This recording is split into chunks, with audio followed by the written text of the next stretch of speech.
প্রিয় শিক্ষার্থী বন্ধুরা, এখন আমরা আলোচনা করব আমাদের দুই ঘরা নগদান বই নিয়ে। অর্থাৎ দুই ঘরা নগদান বই কি এবং আমরা কিভাবে এই দুই ঘরা নগদান বই প্রস্তুত করতে পারি সেই সম্পর্কিত কিছু বিস্তারিত আলোচনা আমরা আজকে দেখে নেব। তো প্রথমে আমরা একটু দেখি দুই ঘরা নগদান বই কি এবং তারপর আমরা কিছু নিয়ম কানুন এখানে দেখে নিব। তো প্রথমেই আমরা দেখতে পাচ্ছি যে সকল প্রতিষ্ঠানে নগদ অর্থ লেনদেনের পাশাপাশি ব্যাংকের মাধ্যমেও লেনদেন সম্পন্ন করা হয়, ওই সকল প্রতিষ্ঠানের নগদ অর্থ ও ব্যাংক সংশ্লিষ্ট লেনদেন একত্রে লিপিবদ্ধকরণ করার জন্য দুই ঘরা নগদান বই প্রস্তুত করা হয়। অর্থাৎ যারা একই সাথে নগদ এবং ব্যাংক দুই ধরনের লেনদেন একত্রে করে থাকে সেই সকল প্রতিষ্ঠানে শুধুমাত্র এই দুই ঘরা নগদান বই প্রস্তুত করে থাকে। এক ঘরা নগদান বই অপেক্ষা দুই ঘরা নগদান বই অধিক প্রচলিত এবং তথ্যবহুল। নগদ অর্থের প্রাপ্তি ও প্রদানের পাশাপাশি ব্যাংকে জমাকৃত অর্থের হ্রাস বৃদ্ধি ব্যাংক উদ্বৃত্তের পরিমাণ দুই ঘরা নগদান বই থেকে জানা যায়। অর্থাৎ নগদ অর্থের কতটুকু উদ্বৃত্ত সেটা তো আমরা অবশ্যই দুই ঘরা নগদান বই থেকে জানতে পারি, আবার ব্যাংকে আমরা কতটুকু টাকা জমা রেখেছি, ব্যাংকে কতটুকু টাকা হ্রাস বা বৃদ্ধি পেয়েছে, এছাড়া ব্যাংকের উদ্বৃত্তের পরিমাণটা ঠিক কতটুকু সেটাও কিন্তু আমরা দুই ঘরা নগদান বই থেকে জানতে পারি। কারণ নগদ এবং ব্যাংক উভয় ধরনের হিসাবগুলোকে একসাথে এই নগদান বইয়ের মধ্যে প্রেজেন্ট করা হয়। এরপর আমরা একটু দেখি আমাদের নগদান দুই ঘরা নগদান বইয়ের কিছু নিয়ম। তো প্রথমে আমরা এখানে দেখতে পাচ্ছি কলাম সংখ্যা আছে 12টি। তাহলে কলাম সংখ্যা 12টি আমরা একটু ছকের মাধ্যমে দেখি। আমাদের এখানে দেখতে পাচ্ছি কলাম সংখ্যা 12টি। আমরা যদি দুইটা ভাগে ভাগ করি তাহলে এই বিষয়টা আরো সহজে বুঝতে পারবো। দেখো, এই হচ্ছে আমাদের দুইটা ভাগ, অর্থাৎ এটা কিন্তু দেখতে ঠিক টি ছকের মতোই দেখায়। টি ছকের মতো দুইটা ভাগে ভাগ করা থাকে।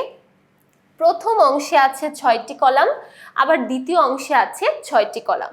প্রথম অংশটাকে আমরা বলে থাকি ডেবিট এবং প্রাপ্তি পাশ, এবং দ্বিতীয় অংশটাকে আমরা বলে থাকি ক্রেডিট পাশ বা প্রদান পাশ।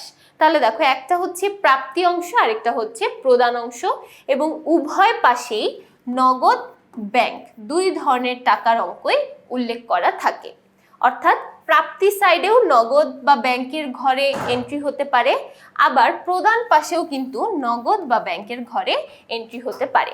তাই প্রয়োজন অনুসারে আমরা ডেবিট বা ক্রেডিট অংশে, প্রাপ্তি বা প্রদান অংশে নগদ টাকা এবং ব্যাংকের টাকার ঘরগুলোতে আমাদের টাকার অঙ্কগুলো বসে এবং লাস্টে আমরা ব্যালেন্সের পরিমাণটা নির্ণয় করি।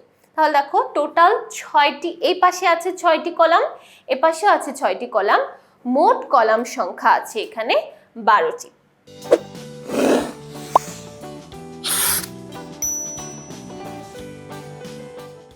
পরবর্তী ইনফরমেশনে বলা হয়েছে কিভাবে আমরা জের নির্ণয় করতে পারি।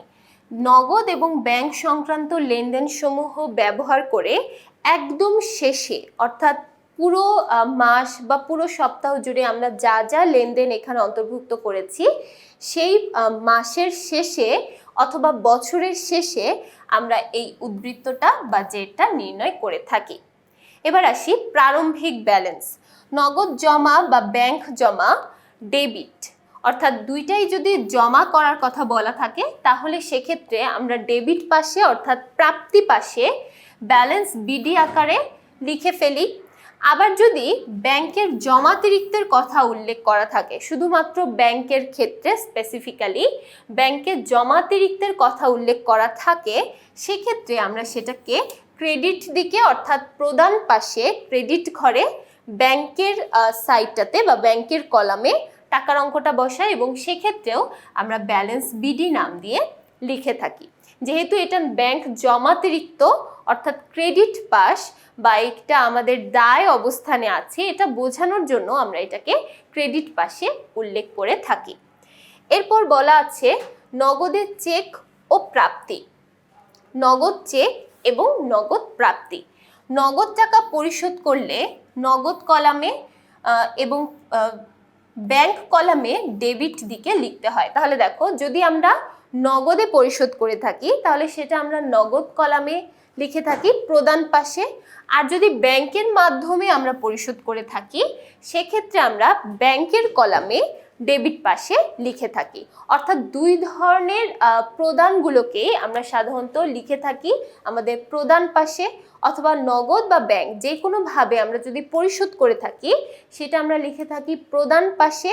এখন যদি আমরা নগদে পরিশোধ করে থাকি তাহলে সেটা লিখে থাকি নগদের ঘরে, এবং যদি ব্যাংকে পরিশোধ করে থাকি তাহলে সেটা লিখে থাকি ব্যাংকের ঘরে। এবং যে কোনো ধরনের চেক প্রাপ্তি বা নগদ প্রাপ্তি আমরা সাধারণত ডেবিট পাশে লিখে থাকি। ডেবিট পাশে অর্থাৎ প্রাপ্তির ঘরে প্রয়োজন অনুসারে, যেমন নগদে যদি আমাদের প্রাপ্তি ঘটে তাহলে আমরা নগদ কলামে লিখি, এবং যদি আমাদের ব্যাংকের মাধ্যমে প্রাপ্তি ঘটে তাহলে আমরা ব্যাংকের কলামে লিখে থাকি। এই দুইটা কথাই কিন্তু এখানে বলা হয়েছে। প্রথমে আমরা দেখলাম নগদে চেক অথবা প্রাপ্তি, এবং তারপর আমরা দেখলাম নগদ পরিশোধ অথবা নগদে অথবা চেক পরিশোধ। যে কোনো ধরনের পরিশোধ বা প্রাপ্তি আমরা প্রয়োজন অনুসারে প্রাপ্তি সাইড এবং প্রদান সাইড দুইটা পাশে উল্লেখ করে থাকি। এবার আসি আমাদের কন্ট্রা এন্ট্রি সংক্রান্ত কিছু লেনদেন, যেমন ব্যাংক জমা এবং অফিসের প্রয়োজনে ব্যাংক থেকে উত্তোলন। ব্যাংকে টাকা জমা দিলে বা অফিসের প্রয়োজনে ব্যাংক থেকে টাকা তুললে তার নগদ এবং ব্যাংক উভয় কলামে বিপরীত দাখিলা বা কন্ট্রা এন্ট্রি হিসেবে আমরা বসিয়ে থাকি। অর্থাৎ ব্যাংকে জমা দেওয়া হলে আমরা যদি জাবেদা করি তাহলে আমাদের জাবেদাটা হয়ে যায় ব্যাংক হিসাব ডেবিট, নগদান হিসাব ক্রেডিট। তাই আমরা ডেবিট সাইডে ব্যাংকের ঘরে টাকাটা বসাই এবং ক্রেডিট সাইডে নগদের ঘরে টাকাটা বসাই। এবং যখন আমরা অফিসের প্রয়োজনে উত্তোলন করি ঠিক তার উল্টা কাজটাই কিন্তু আমরা এখানে করে থাকি। তার মানে অফিসের প্রয়োজনে ব্যাংক থেকে উত্তোলন করলে আমাদের জাবেদা হয় নগদান হিসাব ডেবিট এবং ব্যাংক হিসাব ক্রেডিট। তার মানে আমরা ডেবিট পাশে নগদের ঘরে টাকাটা বসাই এবং ক্রেডিট পাশে ব্যাংকের ঘরে টাকাটা বসাই, এবং এভাবে আমরা আমাদের কন্ট্রা এন্ট্রিগুলোকে নগদান বইয়ের মধ্যে লিপিবদ্ধ করে থাকি। সবার শেষে বলা হয়েছে ব্যক্তিগত প্রয়োজনে উত্তোলন। যখন কোনো ব্যক্তিগত প্রয়োজনে উত্তোলনের কথা বলা থাকে সেই উত্তোলনটাকে আমরা সাধারণত প্রদান পাশেই দেখাই। অর্থাৎ ক্রেডিট দিকে ব্যাংকের কলামে আমরা উত্তোলন করে থাকি। যদি কিনা আমরা যদি ব্যক্তিগত প্রয়োজনে ব্যাংক থেকে উত্তোলন করে থাকি শুধুমাত্র সেক্ষেত্রেই আমরা ব্যাংকের ঘরে বসিয়ে থাকি। কিন্তু কোনো কারণে যদি নগদ টাকার উত্তোলন করা হয় তাহলে আমরা প্রদান সাইডে অর্থাৎ ক্রেডিট পাশে প্রদানের ঘরে ব্যাংকের কলামে লিপিবদ্ধ করে থাকি। তাহলে দেখো এই ছিল আমাদের দুই ঘরা নগদান বই সম্পর্কিত কিছু নিয়ম কানুন। এখন আমরা অলরেডি ছকটা দেখেছি, আবার যদি একটু ছকটা দেখে নিই, আমরা এখানে দুইটা পাশে ভাগ করতে পারি। একটা হচ্ছে ডেবিট পাশ এবং আরেকটা হচ্ছে ক্রেডিট পাশ। ডেবিট পাশ এবং ক্রেডিট পাশ দুইটাতেই সমান সমান কলাম থাকবে, পার্থক্য শুধু একটাই, সেটা হচ্ছে ডেবিট পাশে আমরা লিখে থাকি প্রাপ্তি এবং ক্রেডিট পাশে আমরা লিখে থাকি প্রদান। অর্থাৎ যে কোনো ধরনের প্রাপ্তি আমরা এই ডেবিট পাশে উল্লেখ করে থাকি এবং যে কোনো ধরনের প্রদান আমরা ক্রেডিট পাশে উল্লেখ করে থাকি। তাহলে দেখো এই ছিল আমাদের দুই ঘরা নগদান বই সম্পর্কিত কিছু আলোচনা। আমরা দুই ঘরা নগদান বইয়ের নিয়ম কানুনগুলো দেখলাম এবং পাশাপাশি আমরা দুই ঘরা নগদান বই কিভাবে ছক এঁকে সম্পূর্ণ বইটা প্রস্তুত করতে পারি সেই সম্পর্কিত কিছু তথ্য দেখে নিলাম। আশা করছি দুই ঘরা নগদান বই সম্পর্কে প্রত্যেকটা তথ্য সবাই খুব ভালোভাবে বুঝতে পেরেছি। পরবর্তী পর্বে আমরা আলোচনা করব তিন ঘরা নগদান বই সম্পর্কে। তাহলে পরবর্তী পর্বগুলো দেখার জন্য সবাইকে আমন্ত্রণ জানিয়ে আজকে এখানেই শেষ করছি। সবাই ভালো থাকবে, সুস্থ থাকবে। ধন্যবাদ।